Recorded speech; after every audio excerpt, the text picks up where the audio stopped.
সত্যি কি আমরা সনাতন ধর্ম নষ্ট করছি, নাকি নষ্ট হয়ে যাওয়া সনাতন ধর্মকে বাঁচানোর চেষ্টা করছি? আগে বুঝতে হবে সত্যি কি আমরা ধর্ম নষ্ট করার চেষ্টা করছি না বাঁচানোর চেষ্টা করছি। অনেকে আমায় বলে যে হিন্দু ধর্মের যেসব নোংরামোগুলো আছে সেগুলো বলো, কেন ভালোগুলো বলতে পারো না? হিন্দু ধর্মে কি ভালো জিনিস নেই? ভালোগুলো বলো। মেনে চলো তোমার বাড়ির উঠোনে অনেক জায়গায় পায়খানা করে রেখেছে, তুমি চাপা দিয়েছো। ভালো করে শুনবে, বাচ্চারা পায়খানা করে, এখানে ওখানে পায়খানা করেছে, আর বাড়ির যে বৌমা গিন্নি আর কি ছাই চাপা দিয়েছে। তাহলে নোংরাগুলো ছাই চাপা দিয়ে রাখার দরকার না পরিষ্কার করার দরকার? বাড়ি যদি লোক কুটুম্ব আসা ছায়ের ওপরে পা দেয়, পায়ে কি লাগবে? ছাই লাগবে না অন্য কিছু লাগবে? ও তো মনে করবে এটা ছাই, কিন্তু ছাই যে অন্য কিছু দিয়ে ঢাকা। আমার কথা হলো সেই জায়গায় সনাতন ধর্মের ভিতরে খারাপটা থাকবে কেন? খারাপটা বাদ দেওয়া হোক। আমি মিটিং করেছি নৈমিষারণ, যেখানে ভাগবতের জন্ম হয়েছে। আচার্যদেরকে বলেছি আসুন আমার সহযোগিতা করুন সনাতন ধর্মের নোংরামোকে বন্ধ করার জন্য, নোংরা প্রেক্ষাপটগুলোকে তুলে ফেলে দেওয়ার জন্য। ওরা বলেছে এ কি সম্ভব? আমি ওদেরকে বলেছি মানুষ যদি চাঁদে যেতে পারে, ধর্ম থেকে নোংরা বাদ দেওয়া যাবে না? অসম্ভব বলে কিছু নেই। ওরা আমার সাথ দেয়নি। আমি বলেছি তোমরা যারা সাথ দেবে ভালো, যদি না যাও প্রত্যেকটা গ্রামে গ্রামে আমি কীর্তন করব, আর এই নোংরা গল্পগুলো তুলে ধরে বলবো এগুলো নোংরা গল্প, এগুলো বিশ্বাস করো না, এর সঙ্গে ধর্মের কোনো সংযোগ নেই। আমার চেষ্টা কোন জায়গায়? ধর্মের ভিতরে যে নোংরামোগুলো আছে আমি চেষ্টা করছি সেই নোংরামোগুলো বাদ দেওয়ার। ভালো করে শুনুন, এই যে দুর্গা পূজা হয়, দুর্গা পূজা থেকে দুর্গা পূজায় যে বলিটা হয়, বলুন তো কিসের বলি হয়? মায়েরা বলবেন কিসের বলি হয়? এদিকে দুর্গা ঠাকুর ওঠে তো, কিসের বলি হয়? দুর্গা ঠাকুরের মেন বলি কি? মহিষ। কালিকা পুরাণটা একটু পড়ে দেখো, হয়তো গরু লেখা আছে, আমি শিওর নয়, হয়তো লেখা আছে। কেমন? তাহলে মোষ তোমরা খাও নাকি? খাও না। মোষ তো হিন্দুদের খাবার নয়। তাহলে হিন্দুদের দেবী দুর্গা হয়ে সে মোষ কি করে কাটছে খাচ্ছে? তার মানে এটা গোঁজামিল দেওয়া। যারা মোষ খায় তারা মার সামনে বলি দিয়ে খাওয়ার ব্যবস্থা করে, এটা তো আমরা খাই না। তাহলে এটা বাদ দেওয়ার দরকার। ভালো করে শুনুন, আজকের আমাদের দেশের মধ্যে রাজনীতি ধর্ম নিয়ে আরম্ভ হয়েছে। একটা পার্টি বলছে জয় শ্রীরাম বল, একটা পার্টি বলছে জয় মা দুর্গা বল। দেশ চালানো যাদের কর্তব্য, তারা যদি দুর্গা রাম নিয়ে পড়ে থাকে দেশ চলবে? সমস্যা কোন জায়গায় জানেন? আপনি বাইক কিনেছেন, বাইক নিয়ে যাবেন, বাইকে যদি অ্যাক্সিডেন্ট হয় দায় কার? আপনার দায়। আপনি যদি হেলমেট না পরেন ক্ষতি কার হবে? আপনার হবে। কিন্তু আপনি হেলমেট পরেননি কেন আপনার ফাইন দেওয়া লাগবে? যে রাস্তাটা তৈরি হয়েছে বাইক চালানোর জন্য, রাস্তায় গাড্ডা থাকলে অ্যাক্সিডেন্ট হবে, আপনি হেলমেট পরেননি আপনার ফাইন করা হবে। কিন্তু রাস্তায় গাড্ডা হয়েছে, এই রাস্তায় গাড্ডা হলো কেন? কে তৈরি করেছে আর কারা করিয়েছে? গাড্ডা হওয়ার পেছনে কারণ কি? পুলিশ কিন্তু তাদের ধরে না, আপনাকে ধরবে। আপনি হেলমেট পরেননি কেন? গাড্ডা হয়েছে ওটা বলতে পারবে, হেলমেট পরনি কেন সেটা বল। এখন দীনকৃষ্ণ ঠাকুর যদি বলা বন্ধ করে দেয়, বলবে কি? বলার জন্য যে কারো থাকতে হবে, তাহলে বলবে কি? রাম আর দুর্গা, একজনের হাতে তীর ধনুক আর একজনের হাতে ত্রিশূল, দুজন দুদিক থেকে গোঁজা মারা আরম্ভ করেছে। হিন্দুরা এখন 4 ভাগে ভাগ হয়ে গেছে। বিজেপির কিছু হিন্দু তৃণমূলের হিন্দু, ভালো করে শোনো, কিছু নিজ জাতের হিন্দু আর কিছু বামনেদের দলের হিন্দু। হিন্দু 4টে ভাগ হয়ে গেছে, মুসলমান কিন্তু ভাগ হয়নি। কেন? কারণ ওদেরকে ভাগ করবে এমন ক্ষমতা পৃথিবীতে নেই। ওরা এক আল্লাহ বিশ্বাসী, আর আমরা একটা ঈশ্বরে বিশ্বাসী নয়, দেবদেবীতে বিশ্বাসী। গাবা খেনে মাথায় টিকি রেখে পাড়ায় ঢুকেছে, এই আমাদের লাইন নিয়ে আয়, ডাইরেক্ট স্বর্গে যাবি, কোনো স্টপিজ নেই। আর একজন বলছে ওই করিস নি, ঘি পোড়া, ঘি ঘি ঘি পোড়া, কুইন্টাল খানে ঘি পোড়া, স্বর্গে যাবি।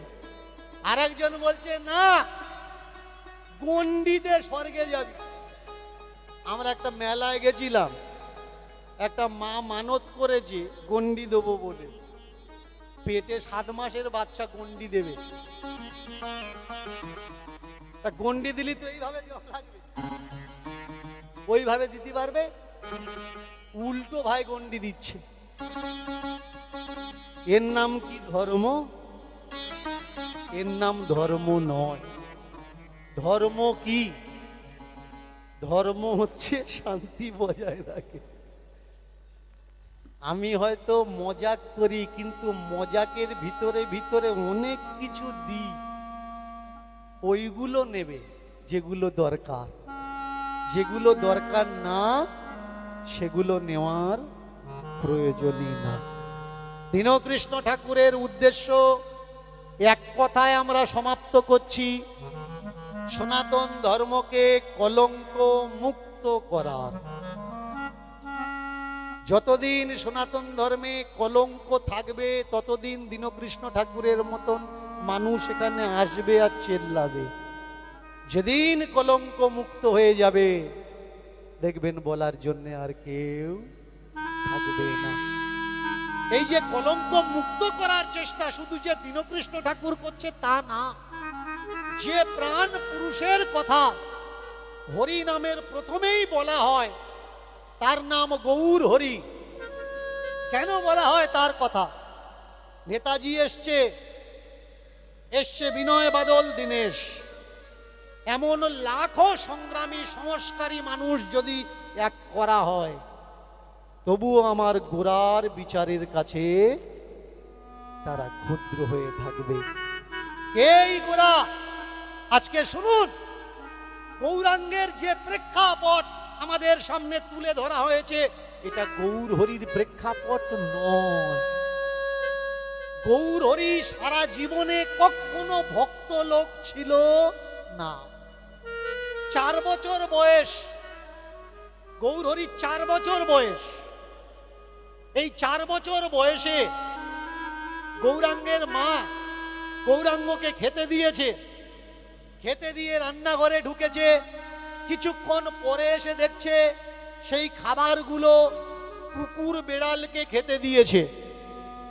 ভালো করে মন দিয়ে শুনবেন, কাদেরকে খেতে দিয়েছে? কুকুর বেড়ালকে। নিমাইয়ের মা সচি বাইরে এসে নিমাইকে বলছে, নিমাই খাবি না, খাবি না, তাহলে এগুলো নষ্ট করলি কেন? গোরা বলে উঠলে, ও মা, কই নষ্ট করিনি তো, 4 বছরের ছেলে, নষ্ট করলাম কোথায়? বলে তুই খেলি না কেন? কুকুরকে দিলি, বিড়ালকে দিলি। বলে, ও মা, যদি আমি খেতাম নষ্ট হতো না, ওদেরকে দিয়েছি, ওরা তো খাচ্ছে, তাহলে নষ্ট হলো কই? শচী সেদিন স্তব্ধ হয়ে গিয়েছিলেন। 4 বছরের গৌরহরি পাশে দাঁড়িয়ে ঈশান নাগর চোখ ঠেলছিল সচি মায়ের দিকে। ওমা, ছোট ঠাকুর কি বলছে আপনি বুঝতে পারছেন? ভালো করে শুনবেন কথাগুলো। পৃথিবীতে কোনো কিছু নষ্ট হয় না। যেটা আপনি খেয়েছেন, যেটা আপনি খাননি সেটা কেউ না কেউ খেয়ে নেবে। না খেয়ে যদি জমিতে ফেলে দেন, পিঁপড়ে কীট পতঙ্গ তারা খাবে। যেটা পিঁপড়ে কীট পতঙ্গ খেতে পারবে না, পচে যাবে, উপজাউ হবে, জৈব সার তৈরি হবে। নষ্ট বলে কিছু হয় না। চমৎকার দেখবেন, কোটি কোটি টাকা খরচা করে ভারতবর্ষের বুকে কীর্তন আর ভাগবত পাঠ হয়। কৃষ্ণ কৃষ্ণ করে, নিতাই গৌর করে, রাম রাম করে রাত দিন আমরা কথা শুনতে থাকি। কিন্তু যদি কেউ প্রশ্ন করে, সেই প্রশ্নের উত্তর দেওয়ার মতো ক্ষমতা কারোর নেই।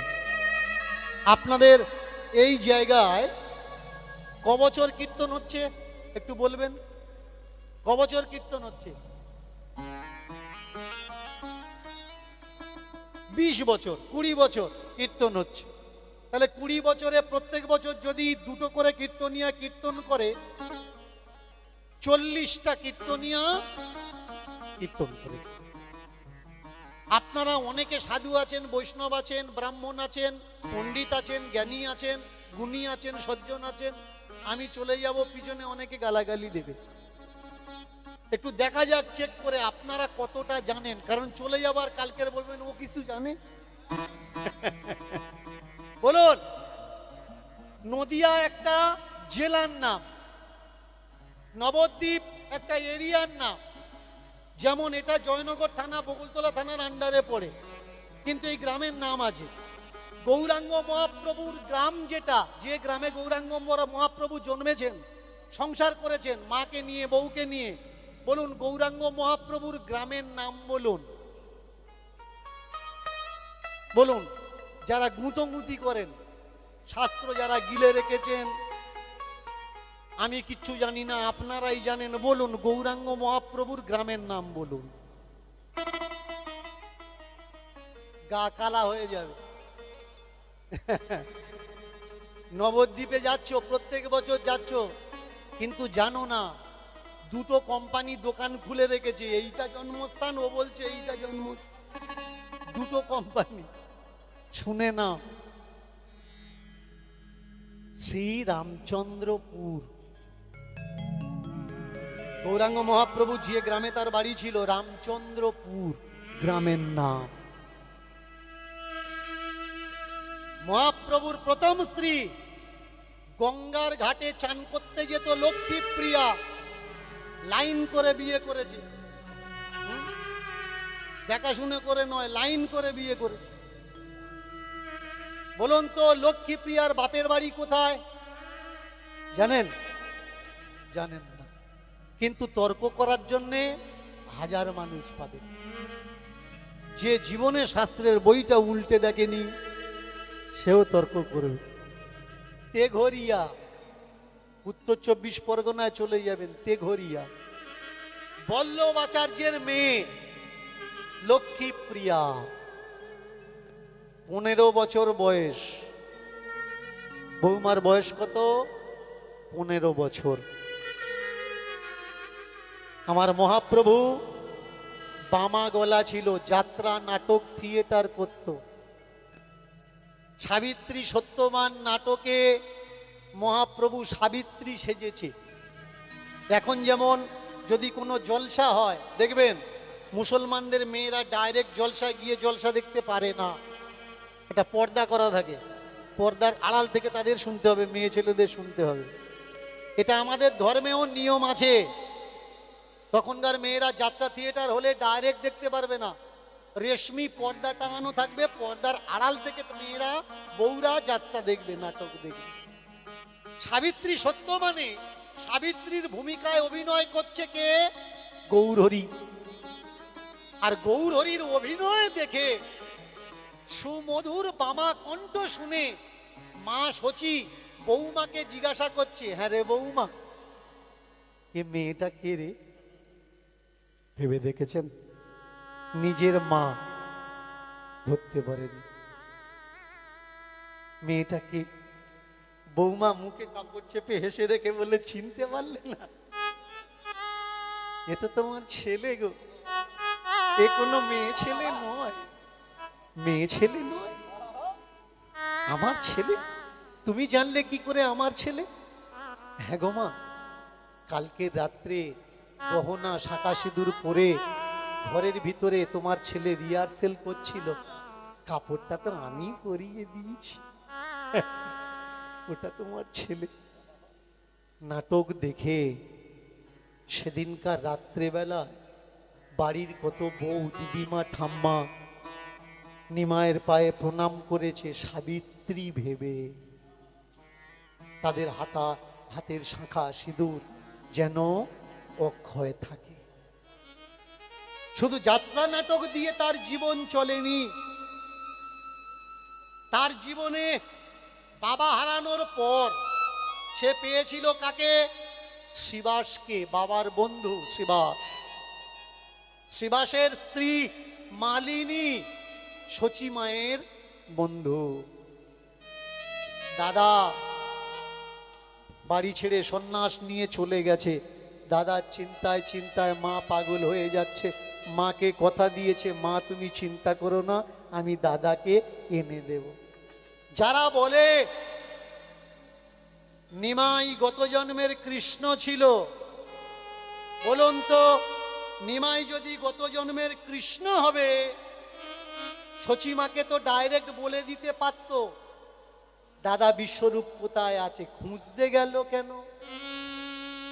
তার মানে সে কৃষ্ণ নয়, সে জানতো না। আপনার আমার মতন সাধারণ সহজ সরল রক্ত মাংসের মানুষ। চতুর্দিকে একটা প্রচার চলছিল সেন বংশের, লক্ষণ সেন বংশের পুরুষ নবদ্বীপে আছে, আর হুসেন সাহা তাকে খুঁজছে, নবাবের গুপ্তচরেরা খুঁজছে, শেষ বংশধরকেও তারা মেরে দেবে। গুজব উঠছে এই নিমাই বুঝি লক্ষণ সেনের কোনো না কোনো বংশধর। এ কথাটা জানিয়েছিল শচীমাকে কে? নীলম্বর চক্রবর্তী, নিমাইয়ের দাদু। মন দিয়ে শুনবেন, নিমাইকে জানতে গেলে যারা চৈতন্য চরিতামৃত পড়ছেন পড়ুন, কিন্তু শৈবাল মিত্রের লেখা 3.5 থেকে 400 পৃষ্ঠার একটা বই, বইয়ের নাম হচ্ছে গোরা। গোরা বইটা পড়বেন, তাহলে বুঝতে পারবেন এই মালা তিলক পাটিরা আপনাদের সত্যি জানাচ্ছে নাকি আপনাদের হাতে মিথ্যার ঝুলিটা তুলে দিচ্ছে। শৈবাল মিত্র তার গোরা বইয়ে দাবি করছে, আমি বলছি না, দাবিটা কে করছে? শৈবাল মিত্র। শৈবাল মিত্র গোরা বইয়ে দাবি করছে গোরা জগন্নাথ মিশ্রের ছেলে নয়। শব্দের মাধ্যমে, ভালো করে শুনবেন, আমি বলছি না, কে বলছে? শৈবাল মিত্র গোরা গ্রন্থ দিয়ে শব্দের মাধ্যমে বলতে চেয়েছে গোরা জগন্নাথ মিশ্রের ছেলে নয়, বুরহানের মাজারের মুজাভিলের ছেলে।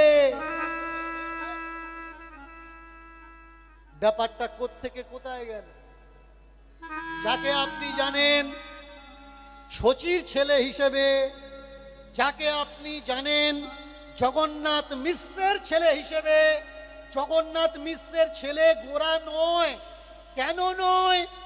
বলছেন শৈবাল মিত্র, জগন্নাথ মিশ্র আজীবন ব্রহ্মচর্য পালন করছিলেন। তাহলে যে মানুষটা ব্রহ্মচর্য পালন করছে সে পুত্র সন্তানের জন্ম দেয় কিভাবে? প্রশ্ন তুললেন শৈবাল মিত্র।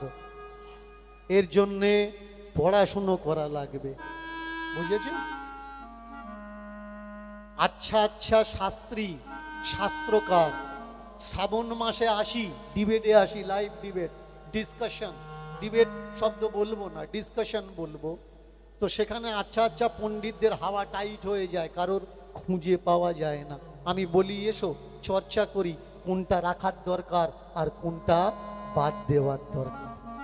দাদার খুঁজে চলে গেছে বাংলাদেশের শ্রীহট্ট, মুজাহিলের সঙ্গে কথা বলছেন। যারা বলে গৌরাঙ্গ মহাপ্রভুর লেখা কোনো বই ছিল না, বই নেই, ভালো করে মন দিয়ে শুনুন। সংস্কৃতের ডিকশনারি লিখেছে কে? মহাপ্রভু। নিমাই পাওয়া যাচ্ছে কোন গ্রন্থ থেকে? একাধিক শতাধিক গ্রন্থ তার প্রমাণ দিচ্ছে।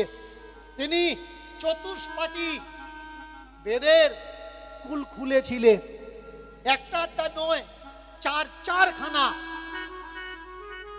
অধ্যাপনার জন্য। এইবার সেই মহাপ্রভুকে মুজাবিল ছাড়ছে না, আসতে দিচ্ছে না। এদিকে পথ চেয়ে বসে আছে মা সচি আর লক্ষ্মী প্রিয়া। ভাবলেন কে? ভাবলেন একা বৌমা থাকবে, একা থাকা যে কত যন্ত্রণা বিয়ের পরে, এটা মা বুঝবে না। যার স্বামী বাইরে চলে যায় সেই স্ত্রী বোঝে। তাকিয়ে দেখুন, বলে উঠলেন শ্রীবাস চলো বল্লভাচার্যের কাছে যাই, গিয়ে তাকে ডেকে আনি, সে তার মেয়েকে কিছুদিন নিয়ে যাক, তার কাছে রাখুক, তা নাহলে লক্ষ্মীপ্রিয়া অশান্তি করছে। তেহট্টে চলে গেলেন শ্রীবাস, তেহট্টে থেকে ডেকে আসলেন তার বাবাকে। বাবা মেয়েকে নিতে এসছে, নিতে আসলে বাবার মুখের পরে মেয়ে বলে দিল যে বাবা তোমার জামাইকে আমি কথা দিয়েছি, জামাই যতদিন না আসবে এই ভিটে ছেড়ে আমি কোথায় যাব না। আর আমি যদি চলে যাই এই বাড়ির বাস্তু দেবী, নোট করবেন পয়েন্টটা, এই গৃহের বাস্তু দেবী সে ফুল জল পাবে কি করে? মহাপ্রভুর বাড়িতে কৃষ্ণ পূজা হতো না, কোনো রামের পূজা হতো না। কার পূজা হতো? মা কালীর পূজা হতো। ভালো করে কথাগুলো শুনবেন, শোনার প্রয়োজন।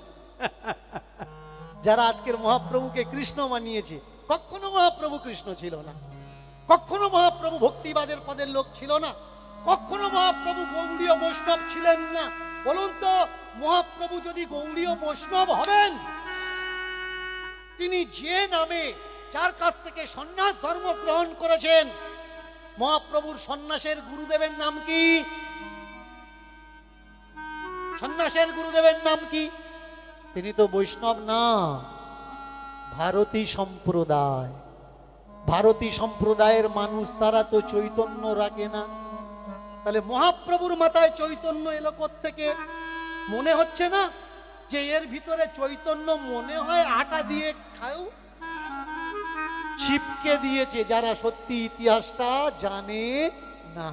মহাপ্রভু যদি গৌড়ীয় বৈষ্ণব হবে, তাহলে স্পষ্ট এখানে ধারণা করা যায়, এটা আমার উক্তি নয়।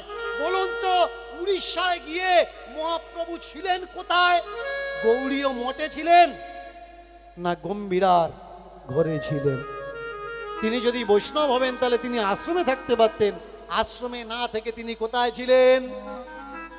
গম্ভীরায় ছিলেন, আশ্রমে ছিলেন না। এখন যদি আপনি জানার চেষ্টা করেন সাধু হয়ে আশ্রমে কেন থাকলো না, তবে তো বেরোবে ইতিহাস। না হলে বললে হবে না গুরুদেব বলে দিচ্ছে। আগে চেক করেছো গুরুদেব জানে কি না, গুরুদেবের কতটুকু নলেজ আছে হিস্টোরিক্যাল এভিডেন্স সম্বন্ধে, তবে তো ধারণা করা যাবে। লক্ষ্মীপ্রিয়া বলে দিল যাব না। বাবা ফিরে গেল। ওই দিন রাত্রে বৌমার শাশুড়ি ঘুমিয়ে আছে ঘরের খাটের উপরে, অন্ধকার রাত, কাল সাপ ঢুকেছে। লক্ষ্মীপ্রিয়াকে একবার নয় 3 বার কামড়েছে, 3 বার দংশন করেছে। এটা আমার মুখের কথা নয়, শৈবাল মিত্র গোরা গ্রন্থে বলছেন 3 বার দংশন করেছে। চিল্লে উঠেছে লক্ষ্মীপ্রিয়া, ওমা মনে হয় পায়ে সাপে কামড়েছে। মাথার ধারে মোমবাতি রাখা ছিল, জ্বালানোর পরে শচী স্পষ্ট দেখতে পেলেন সাপের শরীরটা ওপারে, কিন্তু লেজটা দরজার এপারে। নিজে চেষ্টা করলেন লক্ষ্মীপ্রিয়া পায়ে গামছা দিয়ে বাঁধার জন্যে, কিন্তু ওই বিষ তখন পুরো শরীরে ছোটা আরম্ভ করেছে। লক্ষ্মীপ্রিয়া বুঝতে পারলে সে আর বাঁচবে না, মারা যাবে। লক্ষ্মীপ্রিয়া মাকে বলছে, মা আমি ঘরের ভিতরে মরবো না, গঙ্গার ঘাটে নিয়ে চলো, আর তোমার ছেলের খড়ম আর পৈতাটা আমার গলায় পরিয়ে দাও। সচিমা গোড়ার পৈতাখানা 3 প্যাঁচ করে পরিয়ে দিলেন লক্ষ্মীপ্রিয়ার গলায়। আর লক্ষ্মীপ্রিয়া দেখতে দেখতে সকলার সামনে আস্তে আস্তে চিরনিদ্রায় ঢলে পড়েছে। লক্ষ্মীপ্রিয়াকে জড়িয়ে ধরে সচী বলছে, মা তুই যে চলে গেলি, ছেলে আমার এখানে নেই, ছেলে শ্রীহট্টে আছে, ফিরে আসলে আমি তার কাছে মুখ দেখাবো কি করে, বলবো কি করে যে তোর লক্ষ্মীপ্রিয়া আর নেই। হে ঈশ্বর, হে ভগবান, হে মা চণ্ডী, তুমি আমার কি পরীক্ষা নিলে মা, এটা কোথায় ফেলে দিলে মা, ওর সামনে আমি দাঁড়াবো কি করে। বিসর্জন দেওয়া হলো গঙ্গায়, লক্ষ্মীপ্রিয়ার শরীরখানা ভাসিয়া দেওয়া হলো। কিছুদিন পরে গোরার কানে খবর চলে গেছে লক্ষ্মী আর নেই। গোরা বাড়িতে আসছে, শশী জানতে পেরে ছুটে আগে ছেলের এগিয়ে আনতে যাচ্ছে। রাস্তার মাঝখানে দেখা, মুখে কাপড়ের আঁচলটা চেপে রেখে শচী বলে উঠলে, গোরা লক্ষ্মী আর নেই, লক্ষ্মী আর নেই, গোরা লক্ষ্মী আর নেই। সেদিন যে গোরা কথা বলা বন্ধ দিয়েছে, আর কথা বলেনি। ভালোবেসে যাকে ঘরে এনেছে সেই সংসার পুরো অন্ধকার হয়ে গেছে। বিষ্ণুপ্রিয়ার নাটকে বিষ্ণুপ্রিয়ার গৌরাঙ্গের যে চরিত্র দেখানো হয় এটা সম্পূর্ণ কাল্পনিক। বিষ্ণুপ্রিয়াকে সচিমা পছন্দ করেছিলেন, বিয়ের দিনও গৌর জানতো না বিষ্ণুপ্রিয়ার সঙ্গে তার বিয়ে হবে। বিয়ের পরে তিনি সংসার ত্যাগ দিয়েছেন। মা আমি বিষ্ণুপ্রিয়াকে মানিয়ে নিতে পারবো না। যখন বিষ্ণুপ্রিয়ার কাছে যাই মনে ওঠে আমার লক্ষ্মীর মুখটা, কি করে ভুলবো মা, আমি কি করে। একটা রক্ত মাংসের মানুষ যিনি চেয়েছিলেন ধর্মের ভণ্ডামো বন্ধ হোক, কুসংস্কার দূর হোক, কখনো প্রশ্ন করেছেন রাতোরাত এই মাটির গৌরকে, রক্ত মাংসের সাধারণ মানুষ গৌরকে কারা কৃষ্ণ বানিয়ে দিয়েছে, কারা রাম বানিয়ে দিয়েছে, কারা নারায়ণ বানিয়ে দিয়েছে, এদের পিছনে লাভ কাদের?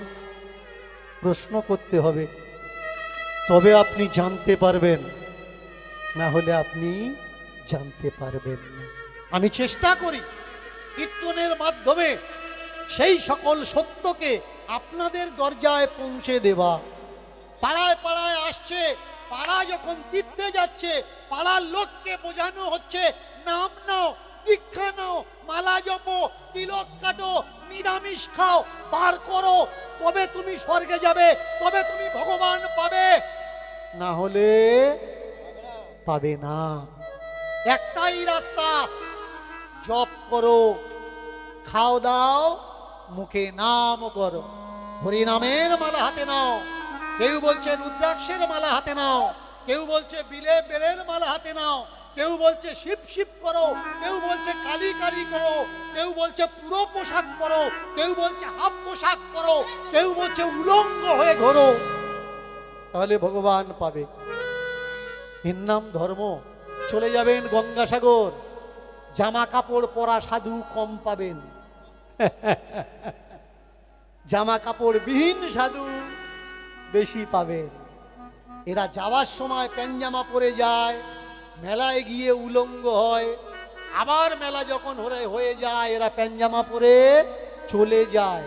কিন্তু যারা জানে না এইটা, তারা বলে কোত্থেকে আসে আর কোত্থেকে যায় কেউ দেখতে পায় না। ওরে ভাই, দেখবি কি করে? ওরা তো পরে আসে খুলে ঘোরে, যাওয়ার সময় আবার পরে যায়, চিনবি কি করে কে খুলে ঘুরছিল আর কে পরে ঘুরছিল? এটা কি ধর্ম? কেউ বলছে সাদা পরো, কেউ বলছে সবুজ পরো, কেউ বলছে গেরুয়া পরো। এটা কি ধর্ম? সত্যি কি ধর্মে রং আছে? সত্যি কি মালা আছে? সত্যি কি তিলক আছে? আমরা আজকের একটা লীলার মাধ্যমে জানবো যে এসবগুলো ঝামেলা না দিয়ে যে যেখানে আছি, যে যা খাচ্ছি, সেই পথে থেকে কিভাবে আমরা ভগবান পাবো। ওরে ভাই, কোনটা মোদের ধর্ম রে ভাই? কোনটা মোদের ধর্ম? কোনটা মোদের ধর্ম রে ভাই? কোনটা মোদের ধর্ম? উলুধ্বনি, উলুধ্বনি। কোনটা মোদের ধর্ম রে ভাই? কোনটা মোদের ধর্ম? কোনটা মোদের ধর্ম রে ভাই? কোনটা মোদের ধর্ম? কোনটা মোদের ধর্ম রে ভাই? কোনটা মোদের ধর্ম? মালা তিলক,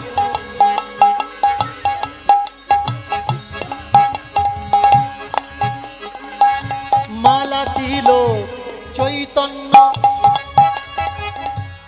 জপের মালা অগ্নিকুণ্ড। মালা তিলক চৈতন্য, জপের মালা অগ্নিকুণ্ড। লণ্ড ভণ্ড করছে সমাজ, লণ্ড ভণ্ড করছে সমাজ, লণ্ড ভণ্ড করছে সমাজ।